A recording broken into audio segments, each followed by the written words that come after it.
7 septembre 1904. L'attention portée à ne pas commettre le péché compense la peine d'avoir péché.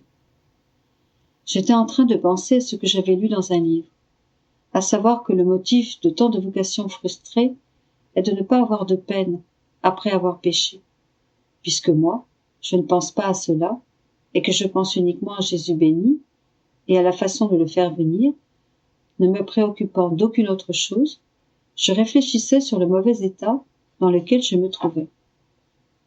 Me trouvant dans mon état habituel, Jésus béni me dit « Ma fille, l'attention portée à ne pas pécher supplée à la peine qu'on peut éprouver après avoir péché. Si quelqu'un éprouve de la peine quand il a péché, qui commet quand même des péchés, sa peine est vaine et infructueuse, tandis que l'attention continuelle à ne pas pécher non seulement remplace la peine en question, mais provoque la grâce pour que l'âme ne pêche pas et soit maintenue toujours purifiée. Donc, continue de demeurer attentive à ne pas m'offenser le moindrement. Cela suppléera à tout le reste.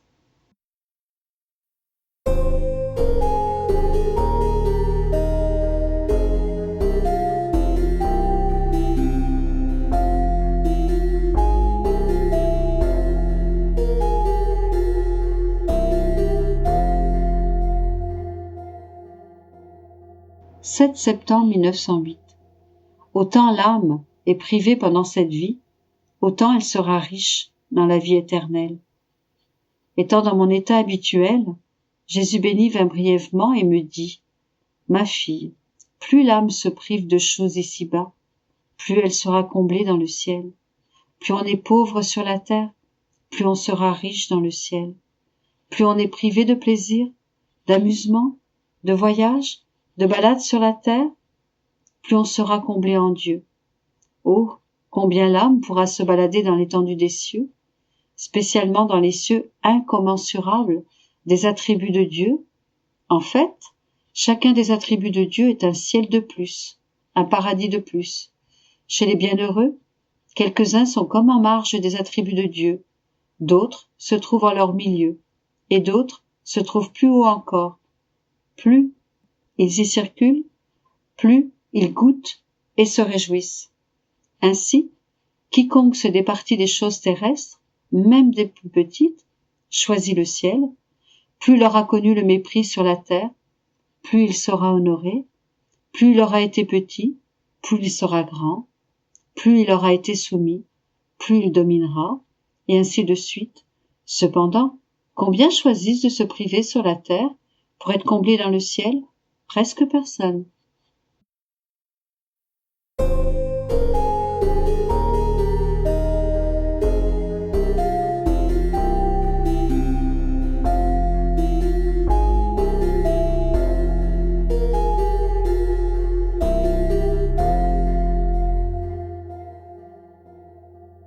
« 7 septembre 1926.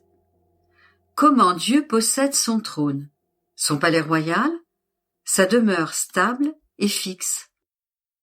La divine volonté est soleil.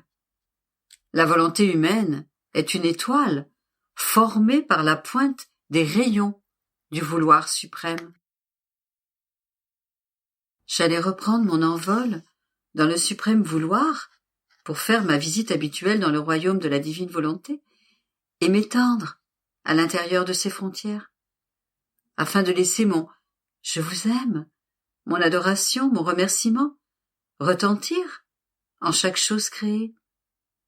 J'étais sur le point de faire cela lorsque je me dis « Si Dieu est partout, pourquoi prendre mon envol dans le divin vouloir pour atteindre la hauteur des cieux devant la suprême majesté, transportant toutes les volontés humaines des générations dans mon petit giron, pour faire mon acte de sujétion, d'amour et d'abandon pour chaque volonté rebelle, afin de conquérir la divine volonté et de la mener à venir régner sur la terre, dominante et triomphante parmi les créatures.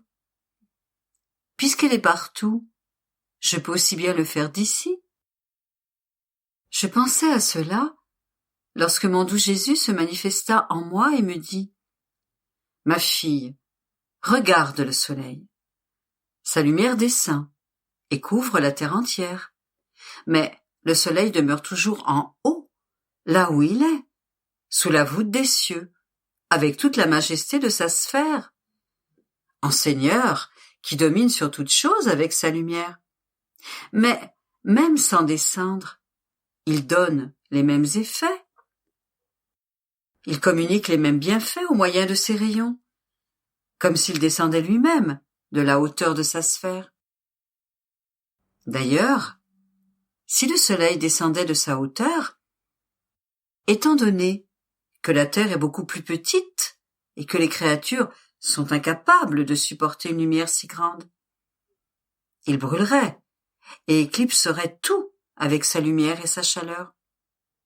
Mais puisque les choses créées par moi ont une similarité avec le sein de miséricorde de leur Créateur, le soleil reste en haut, en répandant ses rayons pleins de bonté, d'amour et de bienfaits pour la petite terre. Si c'est ce que fait le soleil, image de la véritable lumière du soleil divin, à plus forte raison, le soleil de lumière, de justice et d'amour de Dieu. Ma majesté ne s'éloigne pas de la hauteur de son trône, mais demeure toujours ferme et stable à sa place dans son céleste palais royal. Et mieux que le soleil, elle émet ses rayons infinis qui transportent ses effets, ses bienfaits et communique sa vie même, comme si elle descendait vers ceux qui veulent la recevoir. Ainsi, ce que ma majesté ne fait pas en descendant en personne, elle le fait par l'émanation de ses rayons infinis pour donner sa vie même et ses bienfaits aux générations humaines.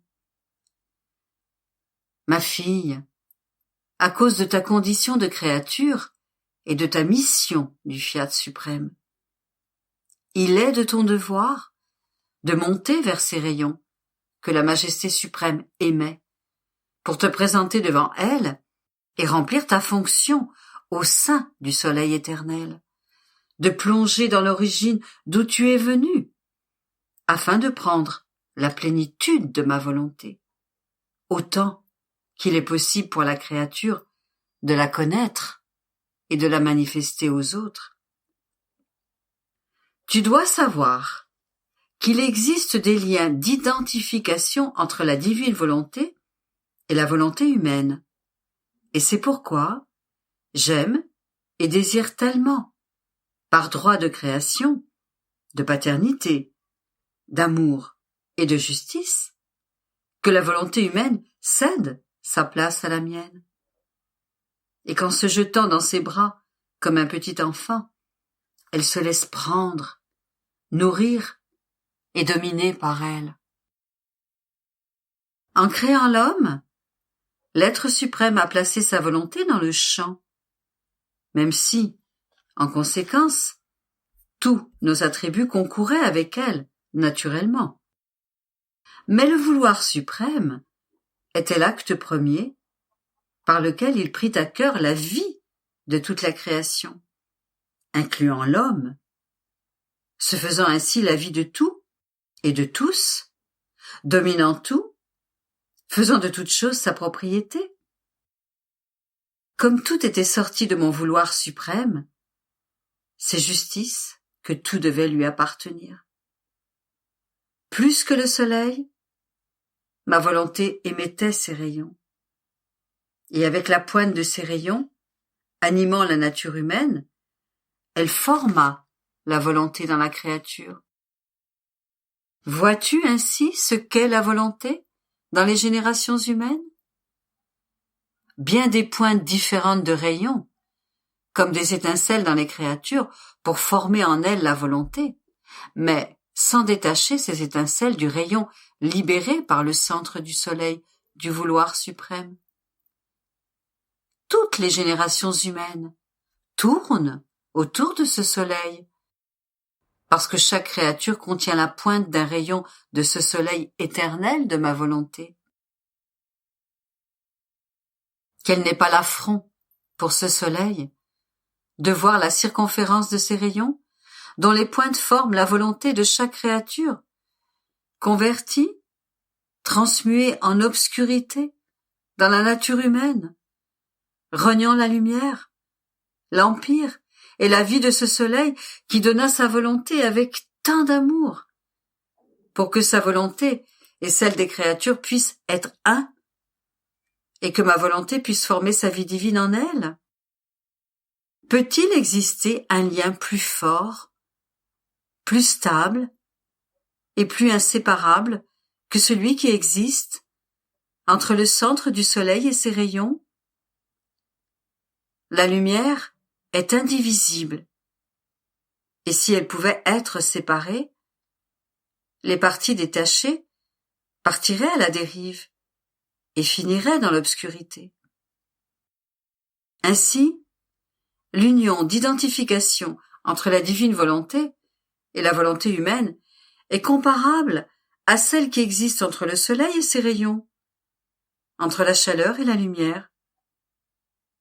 Le soleil n'a-t-il pas le droit de dominer ses rayons et de recevoir leur suggestion pour former son royaume de lumière sur sa circonférence solaire elle-même? Il en va de même pour ma volonté. Lorsque la créature s'en retire, ma volonté se retrouve sans royaume, sans empire, sans sujet. Elle se sent volée de ce qui lui appartient. Chaque acte qui ne dépend pas de notre vouloir est une déchirure, un vol de sa lumière. Et en voyant que l'on a volé sa lumière pour la convertir en obscurité, ma volonté souffre plus qu'une mère qui voit le fruit de son sein lui être enlevé, non pour lui donner la vie, mais pour le tuer. Ainsi, les pertes que souffre ma volonté, lorsque la créature n'est pas unie à son centre et ne vit pas du vouloir de sa lumière, sont des pertes divines et d'une valeur infinie. Les maux pour les créatures, la laideur qu'elles prennent, sont incalculables et indescriptibles. Ma volonté reste sans royaume dans les créatures, dépouillée et sans héritage, sans aucun droit à quelque bien que ce soit. Par conséquent, rien n'est plus important, rien n'est plus grand que ma volonté, qui rétablira l'équilibre, l'ordre, l'harmonie, la ressemblance entre le Créateur et la créature. C'est pourquoi je veux faire savoir ce que sont la divine volonté et la volonté humaine, afin qu'elles puissent être réconciliées et que ma volonté puisse acquérir son royaume et les créatures retrouver tous les biens perdus.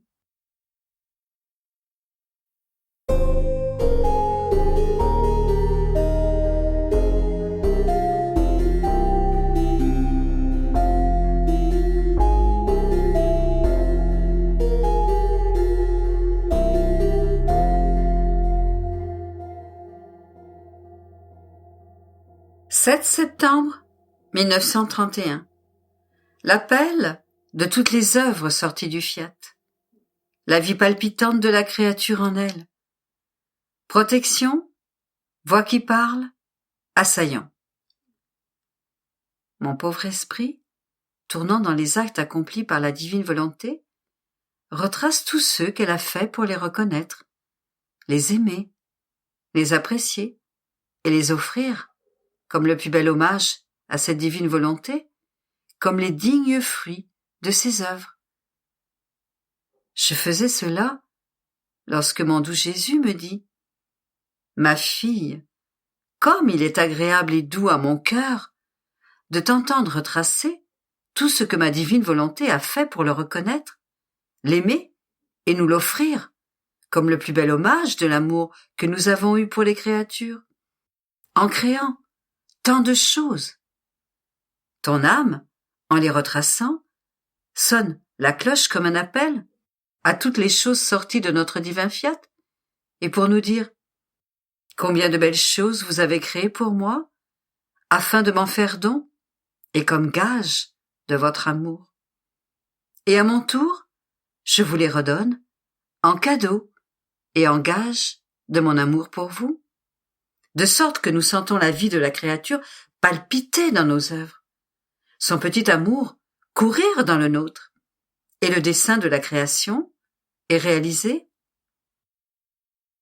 Connaître nos œuvres et le dessein pour lequel elles ont été faites est le point de soutien de la créature, où elle trouve une divine volonté en son pouvoir, et c'est notre prétexte pour lui faire d'autres surprises, de nouveaux dons et de nouvelles grâces.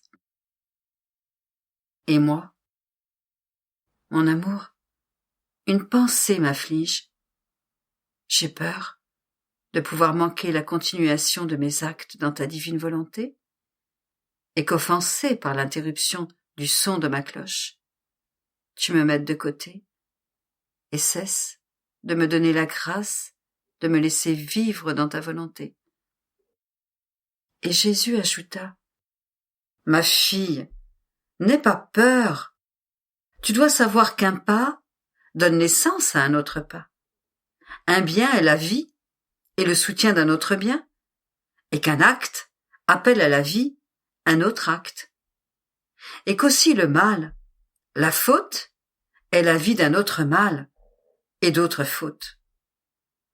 Les choses ne restent jamais isolées, mais elles ont presque toujours leur succession. Le bien est comme la semence qui contient la vertu générative. Pourvu que la créature ait la patience de la semer dans le sein de la terre, elle produira 10, 20 ou 100 fois plus. De la même manière, si la créature a la patience et veille à enclore dans son âme la semence du bien qu'elle a fait, elle aura la génération, la multiplicité, le centuple des actes bons qu'elle a accomplis. Si tu pouvais savoir ce que signifie accomplir un acte bon, chaque acte est une protection que la créature acquiert, une voix devant notre trône qui parle en faveur de celle qui a fait un bien. Chaque acte bon est un défenseur de plus pour la créature. Et si en raison des circonstances de la vie, elle se trouve dans des situations difficiles et dangereuses, où elle semble vouloir vaciller et tomber, les actes bons qu'elle a faits deviennent des assaillants qui nous harcèlent pour que la créature qui nous a aimés et a eu une succession d'actes bons ne vacille pas. Et il se précipite autour de la créature pour la soutenir, afin qu'elle ne capitule pas devant le danger. Et s'il devait y avoir une séquence d'actes accomplis dans notre volonté, chacun des actes aurait une valeur, une divine vertu qui défend la créature. Nous voyons en chacun de ces actes notre volonté mise en péril, et nous nous faisons alors, nous-mêmes, les défenseurs et les soutiens de celle qui a donné vie à notre divin fiat dans ces actes. Pouvons-nous nous renier nous-mêmes ou désavouer l'œuvre de notre volonté dans la créature? Non, non. Aussi, n'aie pas peur et abandonne-toi comme un tout nouveau-né dans nos bras pour sentir notre soutien et la protection de tes propres actes. Crois-tu qu'un bien répété et continu ne soit rien? Ce sont des propriétés divines que la créature acquiert, des armées qui sont formées pour la conquête des célestes régions. Celui qui a de nombreux bons actes continus est semblable à celui qui a acquis de nombreuses propriétés. Un revers ne peut pas lui faire beaucoup de mal, car ces nombreuses propriétés rempliront le vide créé par ce revers. Par contre, Celui qui n'a acquis que peu de choses, ou qui n'a rien, le moindre petit revers, suffit à le jeter sur le pavé, dans la plus sordide misère. Voilà ce que c'est que faire beaucoup de bien, ou rien qu'un peu, ou pas du tout. Par conséquent, je te le répète, sois attentive, sois-moi fidèle, et ton vol dans ma volonté sera continu. Et il ajouta, ma fille, tu dois savoir qu'en te disposant à faire tes actes dans ma divine volonté, elle reste conçue dans ton acte, et en le faisant, tu lui donnes le champ libre pour former sa vie dans l'acte que tu accomplis. Et tes nouveaux actes servent de nourriture à ceux déjà accomplis. Parce que ma divine volonté est en vie, ressent le besoin, lorsqu'elle a été enclose dans les actes de la créature, d'air, de souffle, de battement de cœur, de nourriture, telle est la nécessité d'actes nouveaux, parce qu'ils servent à maintenir son air divin, son souffle continu, ses battements ininterrompus, et la nourriture pour faire grandir ma propre volonté dans la créature. Tu vois par conséquent la grande nécessité de la continuation de tes actes pour faire vivre et régner ma volonté dans la créature?